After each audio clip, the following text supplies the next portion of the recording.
was an article in the New York Times yesterday about Hasidim in New York, religious Jews, who were going all the way up to Pennsylvania to donate plasma for antibodies for patients that are trying to recover from COVID-19. It was a very inspiring article because the article basically said that there's a disproportionate amount of religious Jews who have come up to donate plasma, and even though the blood banks in the New York area are full to capacity, they're driving hours out of New York to donate their antibodies to help others recover. And the article explained that from a Jewish perspective, the greatest thing you can do is save a life. And therefore, since they feel they're blessed that they recovered and they have plasma, they want to help others recover. And as the article said, they're punching way beyond their weight. And a beautiful comment in the article was, they said that one of the rabbis said the Jewish people are like a rubber band, and the further you pull them down, the higher they bounce back up. There was another great event that happened in the community, in the Jewish community yesterday, and that is that Hatzalah, the volunteers of Hatzalah who have been going around and saving lives during this COVID-19 pandemic and risking their lives by going into the homes of patients to take them to the ambulance, to the hospital, and then going back to their own families and risking the fear of being infected themselves. So they did a fundraiser, a Hatzalah-thon, for 47 chapters of Hatzalah worldwide. And since yesterday was Lag BaOmer, it was a 24-hour concert. They built 14 stages with social distancing, and 80,000 people called in to donate money for this Hatzalah-thon, and they raised $15 million in 24 hours. And this gave a tremendous boost to the morale of the Jewish community, saying even though we suffered such terrible losses, especially in the New York area, we're ready to begin rebuilding. You know, today's the day after Lag BaOmer.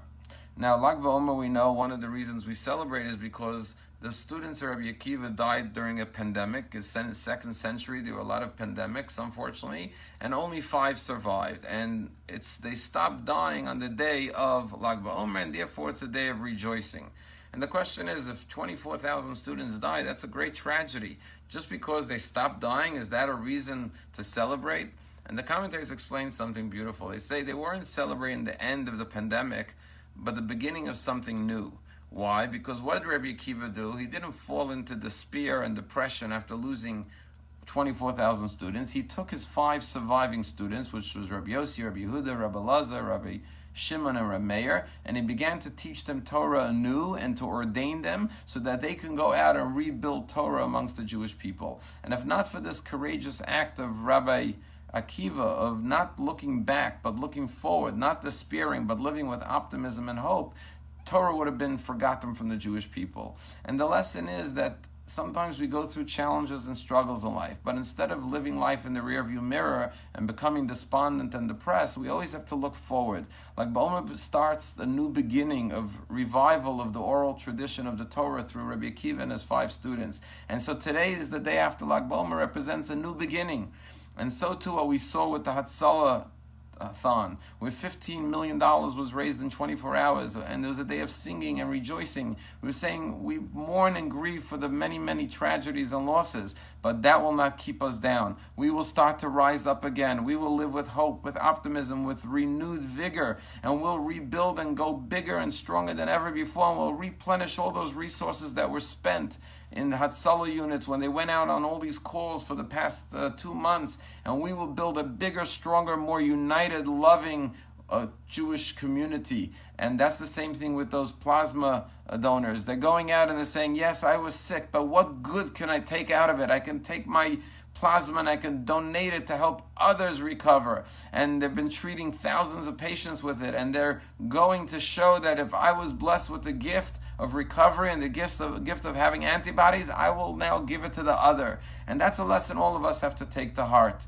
You know, every morning we start our daily prayers and we thank God for everything we have, for our eyesight, for being able to stand erect, for our clothing, for our needs, all the morning blessings. But you know what the very first blessing is?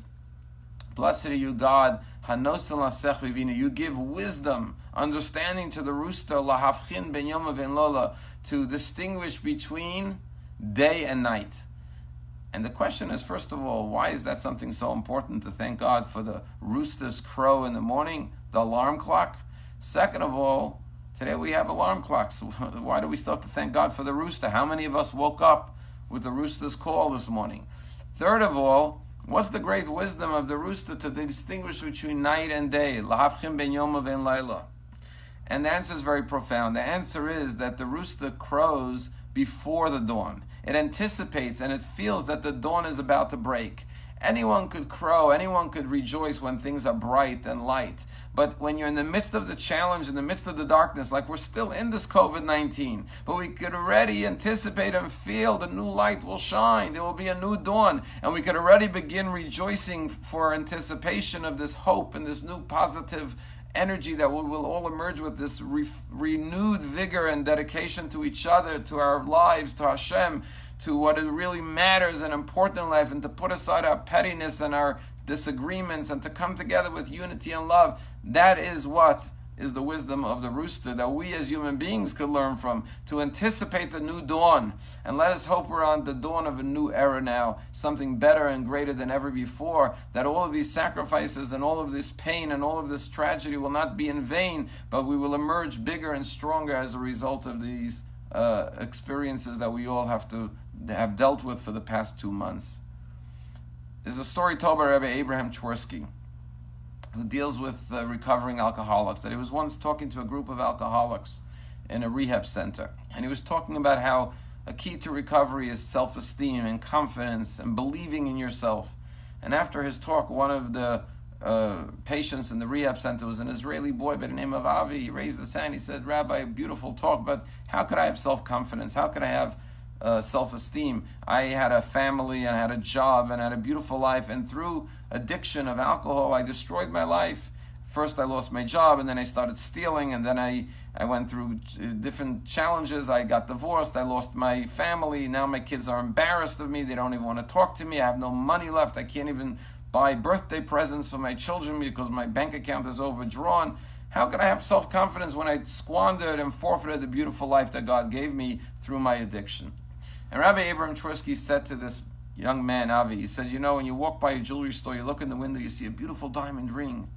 He said, but do you think that diamond ring came out of the ground looking like that diamond ring? It came out of black, hard stone, dirty. And someone took it and cleaned it and washed it and polished it and cut it and shaped it. And then they put it into a beautiful gold setting with baguettes and beautiful, baguettes and sapphire diamond ring setting, and then they put it into a beautiful velvet case, and then they put it in a beautiful window of a store with a spotlight on it, and now when you walk by it sparkles and it takes your breath away. But when it came out of the earth, it didn't look like that. It looked like a black hard stone. He said, Avi, Rabbi Twersky said to him, you may feel like that black hard stone, but you're a diamond. And what we're going to do is we're going to polish you, we're going to shape you, we're going to mold you, we're going to set you in a most beautiful setting. And once again, you'll regain your luster, your beauty, your radiance, and you will shine. You'll be put in the right spotlight, new opportunities in life, and your inner beauty will emerge once again. And Avi was very encouraged and boosted by this beautiful explanation of Rabbi Twersky. A few days later, they got a call. This man called, he said, my mother passed away, and I'm cleaning out the apartment. I have a lot of furniture. I want to donate it. Does your rehab center need any furniture? They said, yeah, we just built a new room that we need to decorate, and we'd love to have it. So Rabbi Twersky told a couple of the young men to rent a truck, and they went to this guy's house to pick up all the furniture. And one of the young men that went was Avi. When they came to the house, they went upstairs, and there was bookcases and couches and lampshades and tables and couches, and they started going up and down the stairs from the house, loading the truck. And as Avi was carrying a sofa down the steps, suddenly an envelope slipped out. He bent down and put down the couch, he picked up the envelope, and he opened up and he saw a stash of $100 bills. He started to count it, it was $5,000. This elderly woman used to keep some cash underneath the cushion of the couch. And Avi was thinking to himself, I could really use this money. Nobody will know. The woman passed away. She obviously doesn't need the money anymore. I desperately need it. Wouldn't she want to help me out? I have no money for my children even to help them with anything. My bank account is overdrawn. And he was tempted to just put the envelope in his pocket and not say anything. Suddenly he remembered Rabbi Twersky's words. Avi, you're a diamond. You may be blackened, you may be hard, you may be cold, but you're a diamond, and therefore we're going to polish you. And he said, you know what? I'm not a thief. I'm a diamond. And he went back up the steps. He knocked on the door. He called his son. He said, I found this under the couch. It must be your mother's money. And he returned the entire envelope with all the money. Later that night, the man came to see Rabbi Twersky, the son of this woman, and Rabbi Twersky thanked him for the donation. He said, we refurnished this room, this game room we built with the couches and the bookcases and the tables. Thank you. And the man said, I want to tell you what happened today. And he told a story about Avi, how he returned the envelope with $5,000. And he said to Rabbi Twersky, I decided that in memory of my mother, I want to donate this $5,000 to your rehab center in honor of Avi. And Rabbi Twersky said they accepted this donation of $5,000. They used it to finish remodeling the game room that they furnished with his furniture. And then they put up a plaque outside the game room that said, this room is dedicated in honor of Avi, a polished diamond. That's the wisdom of the crowing of the rooster, that it can see the light even before it emerges. As we begin to come out of this darkness, let us live with hope, with optimism, like Rabbi Akiva, who didn't look back, but looked at his 5 students that survived and said, let us rebuild.